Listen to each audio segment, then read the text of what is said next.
could read your thoughts.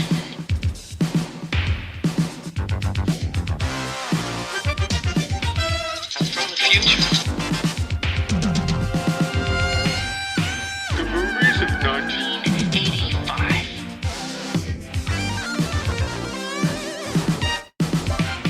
Hello there. Hi. How's it going? So, my name is Jason Hutchins, and I am trapped in the year 1985, and all I do every week is spin a bingo machine, select a random number, and rent a video from a local VHS video rental establishment, bring it home, have a look at the cover, sit on the sofa, watch the movie, and then talk about it a bit, and also look through some news from 1985. I hope you can join me on this journey. I'm a little bit sleep deprived at the moment. Is it showing? So let's start the podcast by spinning the bingo machine and seeing what number comes out. There's only 4 balls left. I should say it's week 49. That's Tuesday the 3rd of December to Monday the 9th of December. 49, 7 squared. We're almost at the end of the year, aren't we? So let's have a look. This rickety old bingo machine. Only 3 balls left now. You won't believe it. It's number 49. So we've spun the week, haven't we? I guess the chance of that was quite high. So let's go and see on our spreadsheet. 49 is a movie called Runaway Train. Runaway Train. I know nothing about this movie. In the year 2025, you can rent it on Apple. But we don't use Fruit for our movies in 1985, so I am going to head over to Video Force in Bayswater and rent Runaway Train. While I do that, let me flick on the TV and you can watch an ad.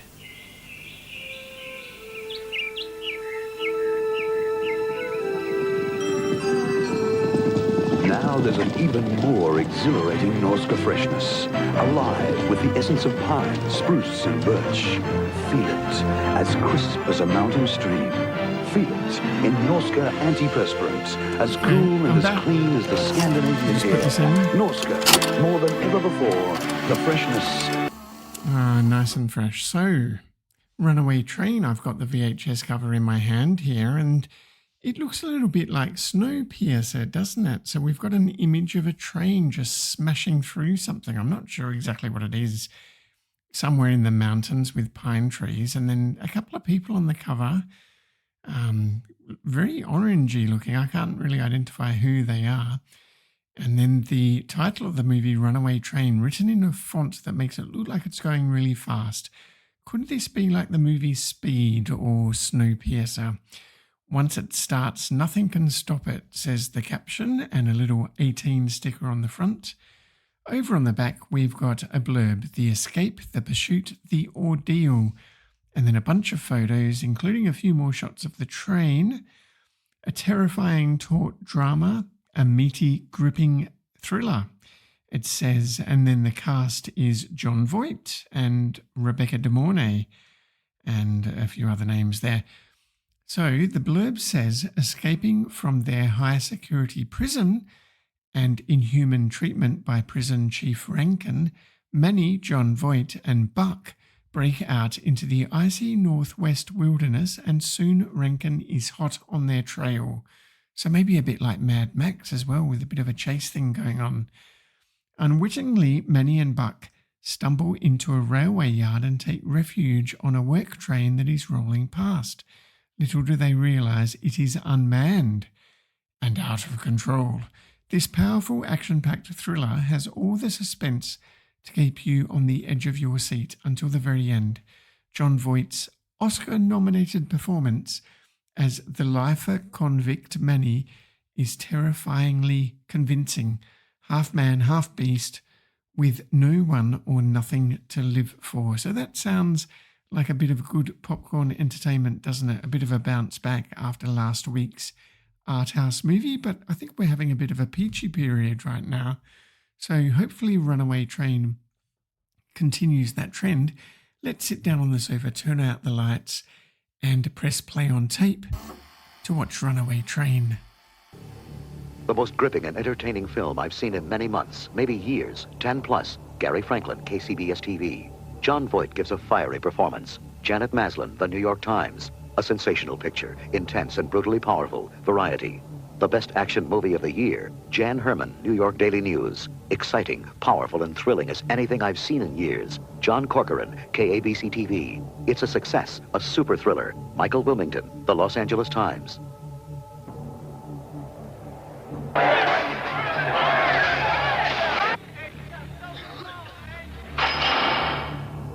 He's pushing me. Please, try again, and I'll send you out of here in plastic. He wants me to jump the wall.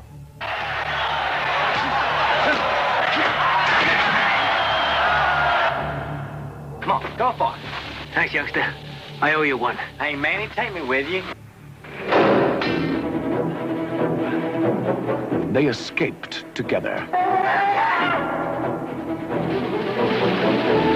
They battled the elements. They achieved the impossible. Smile, man, we're free. But their train to freedom was out of control.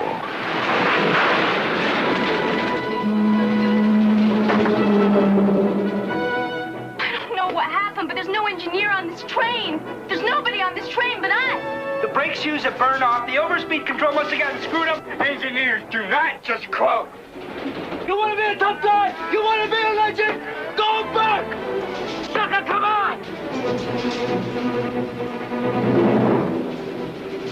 They ain't getting caught alive. Let's have some fun. You'll never stop this train, you enemy record! Never! I'll kill you, man! You die, sucker! Don't make me kill you. Got it, gas! Manny, got it, gas! Their struggle for freedom became a fight for their lives. John Voight, Eric Roberts, Rebecca De Mornay, and Andrei Konchalovsky film, Runaway Train.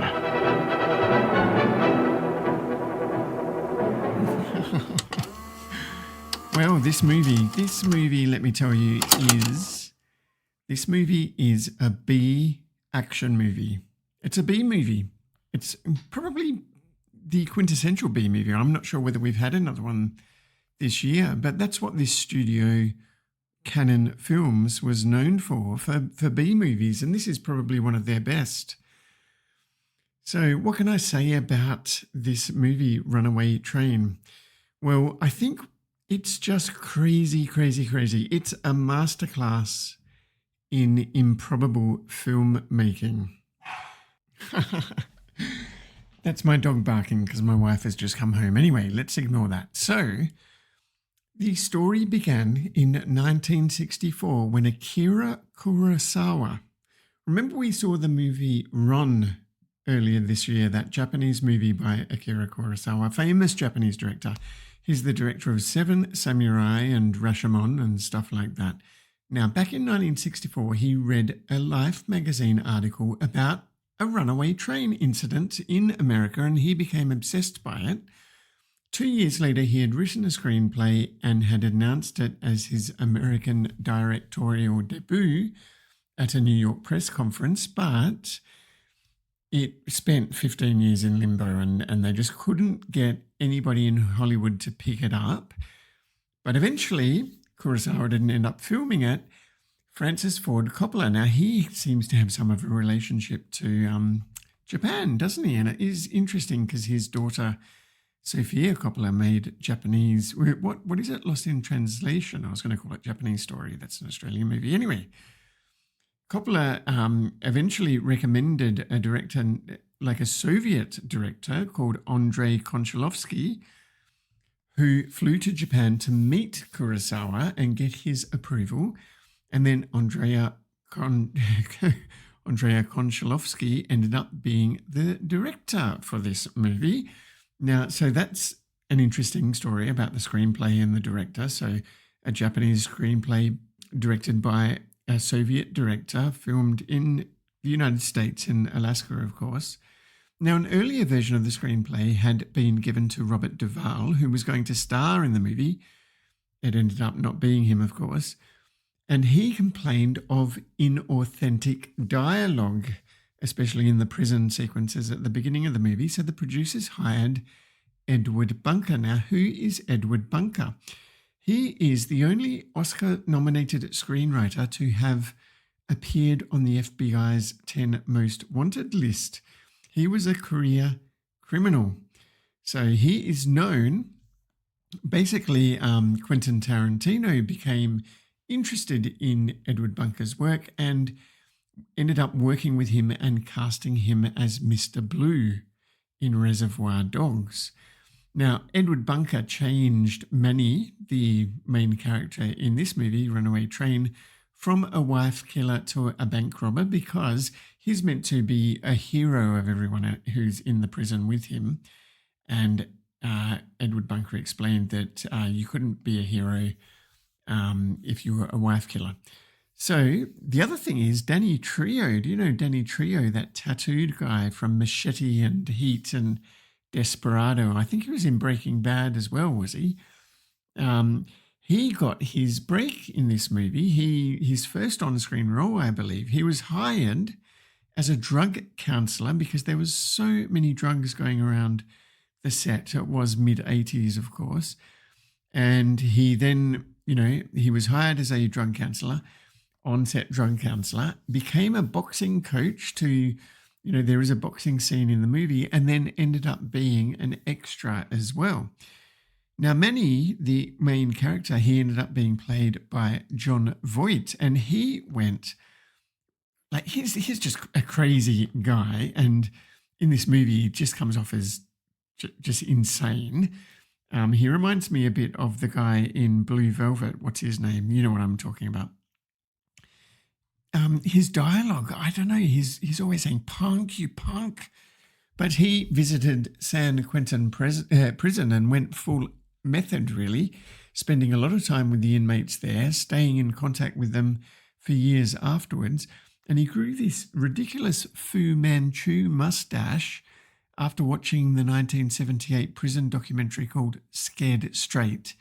So that's inspired by true life. He placed obstructions in his nostrils to make his nose look broken, and he wore false brown stained teeth over his own. Andrei Konchalovsky, I just love saying that name, don't I? He arrived in Hollywood from the Soviet Union with an extraordinary background because his father wrote the lyrics to the Soviet national anthem, and his grandfather was exiled for refusing to paint Stalin's portrait. So just some interesting stories, isn't it?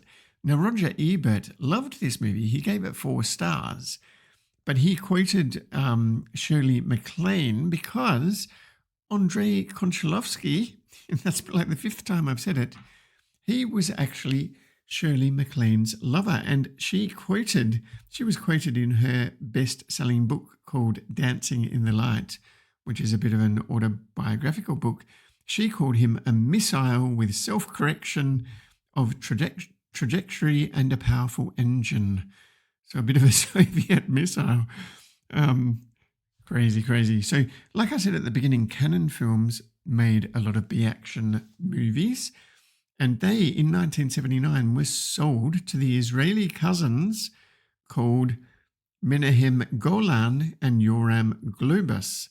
So that's why this movie is a Golan Globus production. They made movies like Death Wish with Charles Bronson, Missing in Action with Chuck Norris, Invasion USA, I think that was Rowdy Ronnie Piper, wasn't it? Great movie. The Delta Force.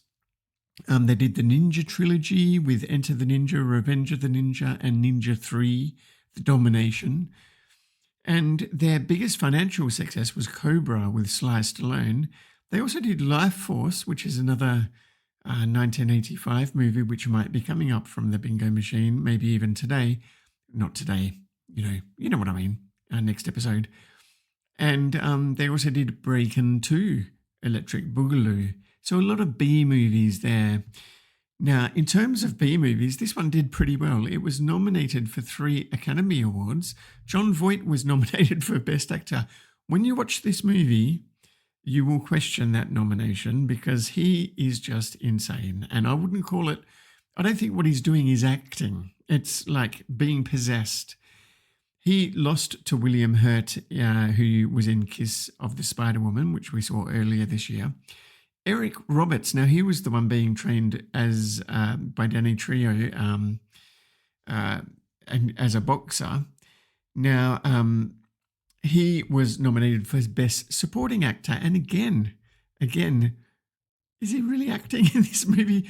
Both he and John Voight put on the most ridiculous accents. And it's not only that their accents are crazy, but it's also that the dubbing is not very good. So it's really obvious that the voices that you're hearing were not recorded at the same time as the pictures.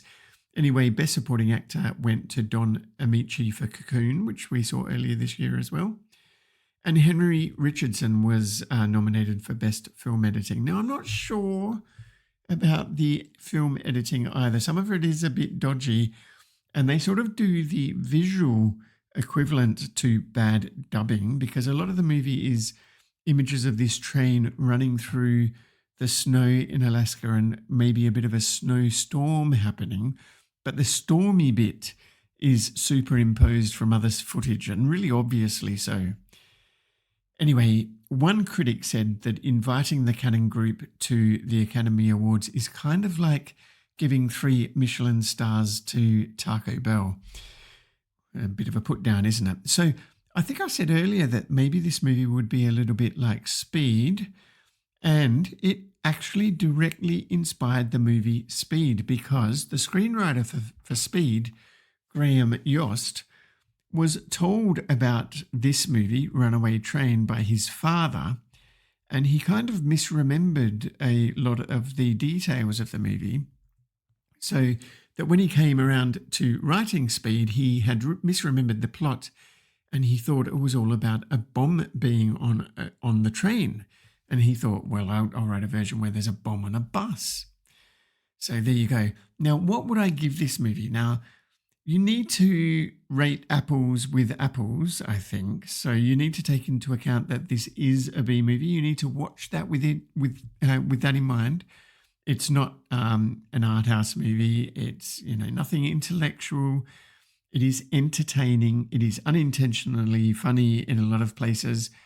I enjoyed it. I wouldn't say it's great. I kind of feel like this is the exact movie that I would have been obsessed with if it was one of the ones that I had recorded off television when I was a kid and had it on VHS and just watched it over and over and over and over again. Now, in my childhood, that was movies like Top Secret, Die Hard, Electric Dreams. These were movies we had recorded off TV and we just watched them until we could recite them backwards. And we knew all the one-liners. And I think this movie has a lot of rich fodder for that kind of thing. So I think me and my brothers would have really embraced it. But having just seen it for the first time this year, it just can't be rated the same way.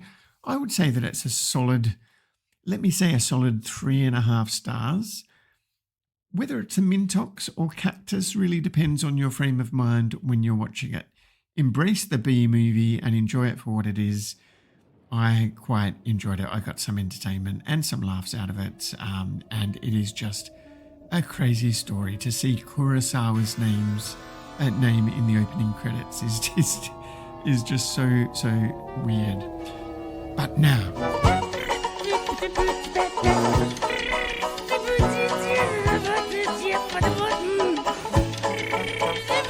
I'm driving along and I'm just singing my song. I'm in a news-free zone. well, welcome to the News-Free Zone, everybody. That time of the podcast where we look back at the news from 1985 so that we can ignore what's happening in 2025. I don't have a lot of news this week, so I'll take it slow. The first item off the rank is New York Times technology columnist Eric Sandberg Diamond. Don't remember him, but this week he published what would become one of history's most confidently incorrect predictions, where he said that on the whole, people do not want to lug a computer with them to the beach or on the train to while away hours that they would rather be spending reading the sports or business section of the newspaper. Somehow the microcomputer industry has assumed that everyone would love to have a keyboard grafted on as an extension of their fingers, but it is just not so. Now, of course, these days laptops are very popular, as are mobile phones. We do all lug computers around with us all the time, to the beach and the train and everywhere else. Not to read news, well, not because we don't want to be reading newspapers, but because we want to be scrolling through the endless slot machine of the attention economy, you know, the social media, infinite feeds, and so forth. Anyway, so the next news item for this week in 1985, Sir Roger Moore officially announced his retirement as James Bond after 12 years and 7 films. He was 58 years old and was the oldest actor to portray 007, and admitted to being mortified to learn that he was older than his co-star Tanya Roberts' mother during A View to a Kill. Now, I think retiring from something at the age of 58, that's something that we should bring back. That should be a bit more commonplace these days, shouldn't it? Because it's not just actors. I mean, you certainly see a lot of actors who are well into their late 70s still appearing in movies. Quite a few names spring to mind there. There was the Robert De Niro one on Netflix a few years ago, wasn't there? The Irishman, I think it was called. But there's lots of cases of that, but not just in entertainment and movies, in all walks of life. Politics, for example. Wouldn't it be great if everyone retired at the age of 58? This week in 1985 also, Young Sherlock Holmes opened in 920 theatres. Now, we saw Young Sherlock Holmes right at the beginning of this year. That is a beloved movie from my childhood, and it featured the first fully computer-animated photorealistic character in a feature film, when a stained glass knight, animated by Lucasfilm's graphics group, came to life for a brief sequence in the movie. Now, that graphics division of Lucasfilm would be sold the following year in 1986 and be renamed to Pixar, where animator John Lasseter, who had worked on the stained glass knight himself, would go on to create Toy Story 10 years later. And that was the beginning of the end for traditional animation, really, wasn't it? Because everything these days is CGI. Anyway, that's all the news I have for this week. Over on Newsnet, I just wanted to mention that in the Usenet news group NetDocCooks, a user called Jeff Harrow posted a message. He said, "I recently visited several European countries for the first time and was tremendously impressed with the overall quality of even moderately priced food. This even applied to coffee. I am used to brewing my morning coffee a cup at a time, but the European coffee seemed much stronger, more robust, fresher, and always seemed to be served with a slight froth to the top of the coffee. This is, of course, before adding the steamed milk." So he was just asking, what is this magical European coffee and where can I get it in America? And it's not wonderful seeing an American discover proper coffee when they're traveling and fall in love with it. Of course, these days it's pretty universal, but way back in 1985, I was still drinking, what was it called? I was drinking coffee at the time. I was only 13, but I was a coffee drinker. But I was drinking that instant Nescafe coffee, which I quite liked back then, to be honest.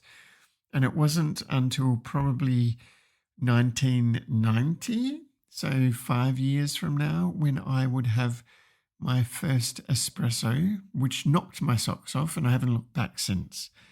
But there you go, coffee, good place to end it this week. It's been a short one. I am keeping these short, under 30 minutes is good. Please join us next week. We've got 3 balls left in the bingo machine. We'll be rolling another bingo ball, watching another movie, and talking about the final weeks of 1985. But until then, don't forget to rewind.